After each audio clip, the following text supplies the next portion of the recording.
श्री रामचरितमानस को फाड़ दिया गया। कुछ नया नहीं हुआ। ग्रंथों को नष्ट करना जालिमों और बेवकूफों दोनों के लिए जरूरी हो जाता है।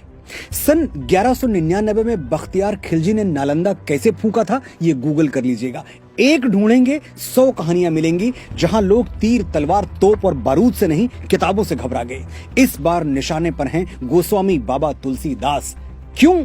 क्योंकि उन्होंने श्री रामचरितमानस में लिख दिया, ढोल गंवार शूद्र पशु नारी सकल ताड़ना के अधिकारी।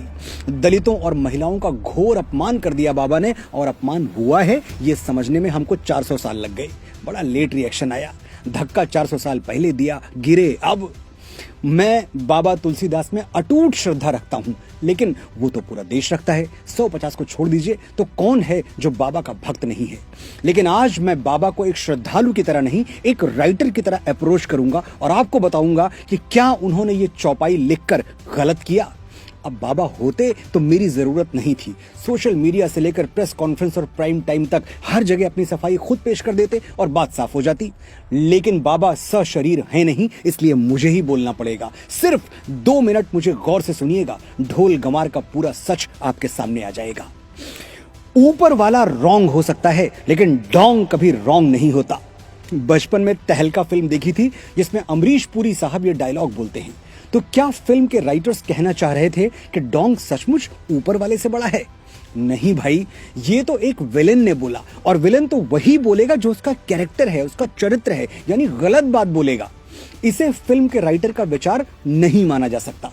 पॉइंट यही है, जब फिल्म के डायलॉग उसके कैरेक्टर के विचार हैं, राइटर के नहीं, तो फिर श्री रामचरितमानस में खलनायक समुद्र के विचार बाबा तुलसीदास के विचार कैसे हो गए? श्री रामचरितमानस एक प्रबंध महाकाव्य है, जैसे नॉवेल या फिल्में होती हैं। प्रबंध साहित्य वो है जिसकी कहानी में एक स्टार्ट हो, एक मिडिल हो और एक एंड हो, और उसमें जो कैरेक्टर जैसा है उसके डायलॉग्स वैसे ही हों, यानी हीरो सही बात करे और विलन गलत। ढोल गंवार शूद्र पशु नारी सकल ताड़ना के अधिकारी, इस चौपाई को या इस डायलॉग को संदर्भ और प्रसंग के साथ, रेफरेंस टू कॉन्टेक्स्ट के साथ समझेंगे तभी बात समझ में आएगी। सीन देखिए पहले। श्री राम 3 दिन तक समुद्र से विनती करते रहे, मुझे लंका जाने का मार्ग दे दो भाई, मेरी पत्नी के प्राण संकट में हैं। समुद्र ऐसा अहंकारी के मार्ग छोड़िए उत्तर तक नहीं दिया।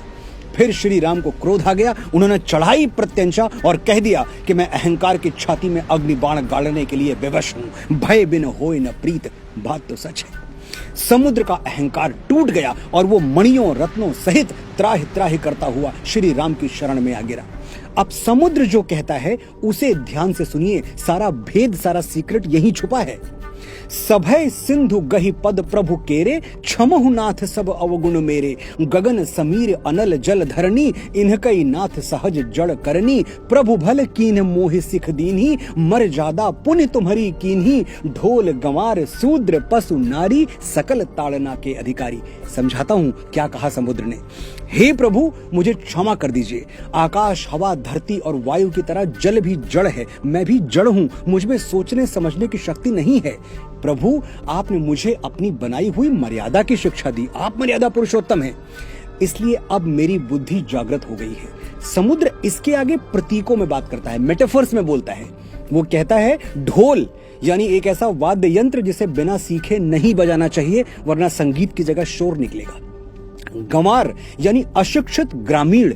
अब गंवार कोई गाली नहीं है जो हम आज मानते हैं, जो गांव में रहे वो गंवार, ये सिर्फ ग्रामीण का अवधि रूप है। शूद्र यानी कर्म के आधार पर विभाजित समाज में चौथे तबके के, 4th क्लास, चतुर्थ वर्ण के लोग। इनका आज के शेड्यूल कास्ट से कोई कनेक्शन नहीं है, ये बाबा साहब अंबेडकर भी मानते थे। तो शूद्र SC ST या OBC को नहीं कहा गया है, ये ध्यान में रखिएगा। आगे समुद्र कहता है पशु यानी मनुष्य को छोड़कर सभी जीव जंतु, और नारी जिसे मिडिवल पीरियड में शिक्षा से दूर रखा गया था। आपने जो शिक्षा मुझे दी है उस पर इन सब का भी अधिकार है। ढोल गंवार शूद्र पशु नारी, इन सबको ये शिक्षा मिलनी चाहिए जो आपने मुझे दी। समुद्र के ऐसे विनीत वचन सुनकर श्री राम उसे क्षमा कर देते हैं, और फिर समुद्र के ही परामर्श से नल और नील समुद्र पर संसार का सबसे प्राचीन सेतु बना देते हैं, जिनके पत्थर इतिहास के अथाह महासागर पर आज भी तैर रहे हैं। अब आप ही बताइएगा, ढोल गंवार शूद्र पशु नारी सकल ताड़ना के अधिकारी, ये श्री राम के थॉट्स हैं या गोस्वामी तुलसीदास के? दोनों के नहीं, ये विचार 100% 100% समुद्र के हैं और किसी भी एंगल से गलत नहीं है। जरूरत है सिर्फ खुले और साफ मन से एनालाइज करने की, सोचने की, समझने की। गोस्वामी बाबा तुलसीदास दलित विरोधी होते तो क्या निषाद राज, केवट और शबरी को रामायण में सह नायकों की भूमिका देते, अनगिनत चौपाइयों में उनकी प्रशंसा करते? और यदि वो नारी विरोधी होते, नारी कहां, मैंने ध्यान दीजिएगा, औरत नहीं।